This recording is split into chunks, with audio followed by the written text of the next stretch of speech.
Hola, bon dia. Us llegiré avui un conte de la Rosa Campmany Font, que ja vau escoltar la setmana passada un tros del manuscrit que tenia del seu pare, i ella es va agafar el repte que em vaig posar jo a mi mateixa amb la frase de Milan Kundera i ha fet una història realment curiosa que us vull explicar. Us explico. La frase era: però Lucena no era grassa ni vella, al contrari, fins i tot era més bonica que l'Olga. I la Rosa continua així. Lucena diferia dels cànons de bellesa imperants en aquella època. Era bonica per si mateixa, sense artificis ni sacrificis. Lucena era ella sense més. El seu tarannà lliure i salvatge, així com el menyspreu per les normes i estereotips, atreia l'admiració dels homes i el retret de les dones que, com la seva germana Olga, posseïen un cos feixuc i un rostre sense contorns, a còpia de fartar-se de dolços i pastissos fins a sentir basques.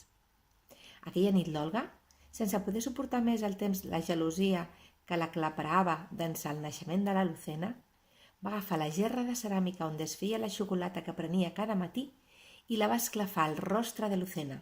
Sense ella, el perill de perdre l'Hugo es fondria com la neu amb el primer sol de primavera. I bé, aquest és el conte de la Rosa. A mi m'ha m'encanta el final, m'encanta el tema de la gerra de xocolata. Em sembla encantador. Jo intentaré el dilluns penjar un conte amb la mateixa frase, però un conte de contingut diferent, per tal que veieu que una mateixa frase pot aportar diferents històries. A partir d'aquesta setmana faré un canvi en el canal. Després de la petició d'algunes de les persones que em seguiu, especialment del Manel,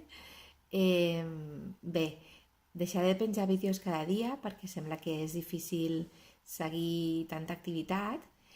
Ara ja fa un mes que el meu canal està en marxa i ja puc veure una miqueta què és el que li agrada a la gent i què és el que no. L'espai de lectura, de recomanació de llibres és un dels espais més fluixets, aleshores aquest el trauré. I també volia treure un altre espai, que ara no recordo quin és, però ho veureu sobre la marxa. En principi es quedarà els dimarts i els dijous on jo us explicaré contes dels meus. Sí, ja sé quin era l'espai que volia treure, l'espai on dono recursos, els meus recursos per escriure, que tampoc no és un espai que tingui molt d'èxit, que no és un espai que visiteu sovint, aleshores aquest desapareixerà. I els dimarts i els dijous penjaré contes meus i en cas que algú s'animi, doncs els dissabtes també penjaré alguna història, algun conte d'alguna persona que vulgui col·laborar amb el canal, que jo estic disposada sense problema a comptar amb tots els que vulguin participar aquí, perquè m'agrada molt tenir altres veus juntament amb la meva. I bé, tot això és el que us volia dir avui dissabte. Espero que tingueu un molt bon dia, que sigueu molt feliços i molts petons.